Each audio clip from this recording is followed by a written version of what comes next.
여름날, 오후 3시 정각입니다. 서울 강남의 한 고급 주택가. 경찰차 2대가 한 채의 단독주택 앞에 멈췄습니다. 그 순간, 제 가슴이 철렁 내려앉았어요. 왜냐하면 그 집은 신문에 자주 등장하는 유명한 건설사 회장 효석의 집이었거든요. 하지만 경찰이 찾는 사람은 회장이 아니었습니다. 현철이라는 50대 남성을 찾고 있었어요. 그것은 바로 저였습니다. 그렇게 시작된 이 이야기는 사실 5년 전 봄날로 거슬러 올라갑니다. 5년을 비밀로 지켜온 그 이야기. 오직 3사람만 알고 있던 그 진실. 오늘 마침내 그날의 모든 것을 공개합니다. 숨겨진 진실, 금지된 사랑, 그리고 운명이라고밖에 부를 수 없는 그 만남. 자, 그럼 시작하겠습니다. 5년 전, 봄이 유독 빨리 온 그 해로요. 제 이름은 현철입니다. 만 50세. 시공기사로 23년을 한 회사에서만 일했습니다. 아침 6시에 일어나 밤 11시에 집으로 돌아오는 인생. 서울 시내 거의 모든 대형 아파트와 건물들. 그것들을 제 손으로 완성했다고 해도 과언이 아니었습니다. 하지만 정작 제 집은 지어놓지 못했어요. 결혼은 25년 전에 했습니다. 아이들은 이미 대학을 졸업해서 직장을 다니고 있었어요. 아내와의 대화는 거의 생활통지서 수준이었습니다. 누가 밥했고, 누가 세금 냈고, 며느리가 왔다 갔다. 그런 말들 뿐이었어요. 언제까지 이렇게만 살지? 제가 매일 아침 혼잣말로 중얼거리던 말입니다. 그해 봄, 건설사의 대표이사 효석 회장이 새로운 프로젝트 리스트를 제게 넘겼습니다. 강남 대형 주택가의 고급 빌라들, 인테리어 시공이었어요. 그 중에서 가장 먼저 배정된 곳이 바로 효석 회장 본인의 집이었습니다. 그 집에는 그의 아내가 살고 있었습니다. 문수연이라는 55세의 여인, 일반적인 재벌 아내가 아니었어요. 남편 효석은 사업으로 바빠 거의 집에 없었습니다. 월요일부터 금요일까지는 오피스텔에서 주말에만 집으로 돌아오는 그런 남편을 가진 아내. 그렇게 8년을 혼자 살아온 그녀였습니다.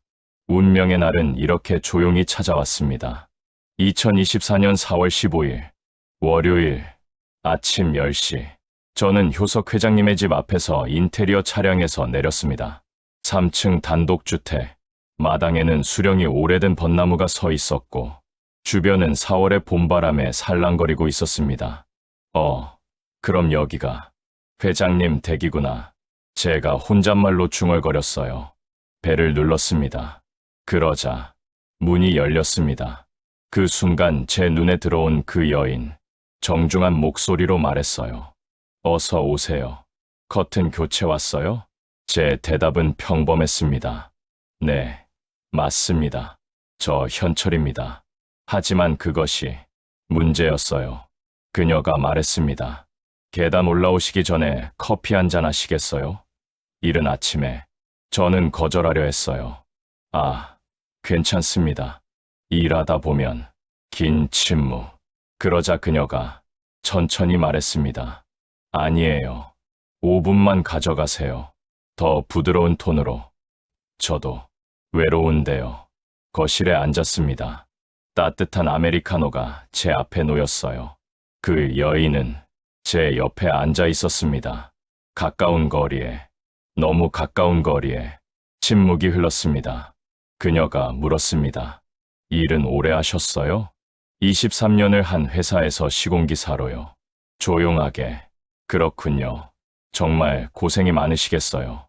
그 말에 저는 뭔가 다른 세계를 느꼈어요. 단순한 예의가 아닌 깊은 무언가가. 침묵이 길어졌습니다. 그 사이로 시계 소리만 들렸어요. 그녀가 천천히 물었습니다. 혹시 많이 외로우세요? 제 대답은 네.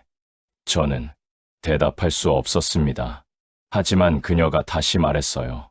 아니면 그냥 저만 외로운 걸까요? 그 질문의 무게를 저는 온몸으로 느꼈습니다. 2층 침실로 올라가는 계단에서 저는 뒤를 돌아봤습니다. 그녀도 따라오고 있었어요. 아주 가까운 거리에. 그 침실의 커튼은 역시 낡아 있었습니다. 10년은 된 것 같은 옛날식 커튼. 햇빛이 주변으로 쏟아져 들어오고 있었어요. 저는 생각했습니다. 아, 이 집의 남편은 정말 아내를 모르는구나. 그것이 제가 느낀 모든 감정이었습니다. 의자에 올라 커튼 봉을 설치하기 시작했습니다. 그녀는 의자 옆에 서서 저를 바라보고 있었어요. 조심히 해요. 그녀의 말 한마디. 그것이 순간 제 손이 흔들렸습니다. 의자가 흔들거렸습니다. 긴장의 절정. 그 순간 그녀가 제 팔을 잡았어요. 아, 넘어지는 소리. 저는 떨어졌습니다. 그리고 침묵. 그녀도 함께 떨어졌습니다. 넘어지는 그 순간 시간이 멈춘 것 같았습니다. 깊은 침묵. 저는 침실의 카펫 위에 나동그라졌어요. 그리고 그녀는 천천히 제 가슴팍에 거의 누워있는 상태가 되어 있었습니다. 깊게 숨을 들이마심. 둘의 눈이 마주쳤습니다. 아주 가까운 거리에서 긴 침묵. 그 순간 저는 깨달았어요. 자신이 지난 20년간 놓쳐온 게 뭔지를. 천천히, 정확하게. 아내와의 대화, 자식들과의 시간, 그리고 자신의 감정. 모든 게 더 부드럽게 그 여자의 눈 안에 있었습니다. 아, 괜찮아요? 그녀의 목소리가 들렸습니다. 제 대답은 네, 괜찮습니다. 침묵이 흘렀습니다. 그 사이로 시계 소리만 들렸어요. 하지만 제 눈은 벗어날 수 없었어요. 그 여자의 눈에서 긴 침묵, 마치 1분이 넘는 침묵인 듯 침묵이 흘렀습니다. 그 침실에서. 그리고 눈에 띄는 변화. 정오의 햇빛은 점점 더 붉어지고 있었고 호흡이 가빠짐. 두 사람의 숨소리는 점점 더 빨라지고 있었습니다. 그날이 시작이었습니다. 처음에는 한 번이었어요. 그 다음은 일주일 뒤였습니다. 그 다음은 거의 매주가 되었습니다. 깊은 한숨. 저는 명목상 시공기사로 계속 효석의 집을 출입했습니다. 커튼도 다시 달고 벽도 다시 칠했고 가구도 다시 배치했어요. 하지만 진짜 일은 조용하게 저녁 5시 이후에 시작되었습니다. 효석은 여전히 자주 안 왔어요. 월말마다, 때론 달에 한 번도 안 오는 날들이 많았어요. 1년이 지났을 때 저는 아내와의 거리가 더 멀어졌어요. 집에 돌아와도 누워있기만 했고 밥도 거의 먹지 않았습니다. 아내가 물었습니다. 왜 그래? 뭐가 문제야? 하지만 저는 답할 수 없었어요.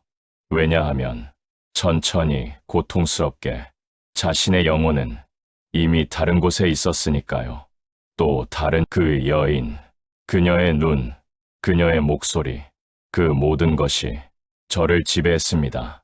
2년 차가 되면서 둘의 관계는 더 깊어졌습니다. 단순한 육체적 관계를 넘어서요. 천천히 그녀는 제게 자신의 일기를 보여줬어요. 8년간 혼자 써온 일기장들. 남편과의 거리가 자꾸만 멀어진다. 이 집이 너무 춥다. 혹시 내가 뭘 잘못했나? 목소리가 떨림. 저는 그 일기들을 읽으면서 눈물을 흘렸습니다. 8년. 혼자 견뎌온 그 시간들. 그리고 자신을 찾아준 이 남자를 통해 비로소 덮여졌던 마음. 그것이 우리의 사랑이었어요. 어느 날 침대에 누워있던 그 순간 그녀가 물었어요. 5년 후엔 우리 어떻게 될까? 저는 대답하지 못했습니다. 글쎄, 모르지. 그러자 그녀가 다시 물었어요. 혹시 아내분과 헤어질 생각은? 문수연, 난 그럴 수 없어. 알아요. 나도 알아. 깊은 호흡. 그게 우리의 관계의 특성이었어요. 만날 수 없는 사람들의 만남. 끝낼 수 없는 사랑. 천천히, 담담하게 5년을 그렇게 살아온 거였습니다. 그렇게 5년이 흘렀습니다. 한숨. 그리고 2024년 여름, 모든 게 끝났어요. 그날 오후, 교석 회장님의 전화가 왔어요. 문수연에게 말했습니다. 여보, 나 오늘 집 간다. 뭐 하냐? 그리고 그 전화 속에서 회장님이 말했어요. 뭔가 이상해. 현철이라는 시공기사가 계속 우리 집에 출입하는데 혹시 호흡이 빨라짐. 회계팀이 청구서를 이상하게 받고 있대. 일이 그렇게 오래 걸릴 일이 아니라고. 그 순간 모든 게 끝나는 걸 느꼈습니다. 그날 저녁 저는 효석 회장님의 집에 도착했습니다. 문을 열자마자 회장님이 저를 보고 있었어요. 너였구나. 목소리가 떨림. 회장님, 안녕하세요. 이 시간에 왜 여기 와? 그리고 왜 자주 여긴데? 그 순간 계단 위에서 문수연이 내려왔습니다. 그것으로 모든 게 말해졌어요. 5년의 비밀은 5초 만에 무너져 내렸습니다. 그 다음은 혼란이었습니다. 효석은 처음엔 저를 고소하겠다고 했어요. 하지만 문수연이 입을 열었습니다. 내가 첫 번째였다. 내가 먼저 손을 내밀었다. 그 남자는 거기에 응한 것일 뿐이야. 결국 법적 절차가 진행되었어요. 변호사들과 만났고 많은 시간이 걸렸습니다. 천천히 효석은 문수연과 협의 이혼을 진행하기로 합의했습니다. 다만 한 가지 조건이 있었어요. 이 일을 세상에 알리지 않기. 하지만 5년 뒤 오늘 저는 이 이야기를 공개하고 있습니다. 그로부터 또 다시 5년이 흘렀습니다. 10년입니다. 저와 문수연은 작은 아파트에서 살고 있어요. 우리의 아들 준호는 올해 5살입니다. 목소리가 더 부드러워짐. 그 아이는 저를 아버지라고 부르며 자라났습니다. 아빠, 학교 가기 전에 놀자. 그 목소리를 들을 때마다 저는 죄책감보다도 감사함을 느껴요. 깊게 숨을 들이마심. 이 아이가 실수가 아니었다는 걸, 우리의 만남이 사랑이었다는 걸 절절하게 느낄 수 있게 된 거죠. 그렇게 시간은 흘렀습니다. 천천히. 그런데 혹시 궁금하시겠죠? 그럼 다른 사람들은? 저희 전 아내는 3년 전 재혼했어요. 새로운 남자와. 그리고 그 둘은 지금 더 행복해 보입니다. 교석 회장님은 지금 혼자예요. 하지만 비즈니스는 더 커졌습니다. 아마도 깊은 목소리, 사람의 관계를 포기하고 사업에만 집중했을 거예요. 이 이야기의 끝이 뭔지, 누가 이기고 졌는지는 누구도 판단할 수 없을 거예요. 다만 한 가지는 분명합니다. 그 봄날, 의자에서 떨어지던 그 순간, 천천히, 정확하게 운명이라고 불리는 게 정말 존재한다면 그것이 바로 그날이었다는 것. 더 부드럽게, 그리고 그 운명 속에서 탄생한 생명, 우리의 아들 준호는 절대 실수가 아니었습니다. 매우 조용히 사랑이었어요. 지금 그 집의 침실은 아닙니다. 천천히 작은 아파트의 침실, 여기에서 따뜻한 햇빛이 들어옵니다. 봄날의 햇빛처럼. 문수연이 말했어요. 고마워. 우리 여기까지 온 거. 조용하게 저도 대답했습니다. 아니, 고마운 건 내가지. 더 조용하게. 그리고 우리의 아들이 천진한 목소리로 물었어요.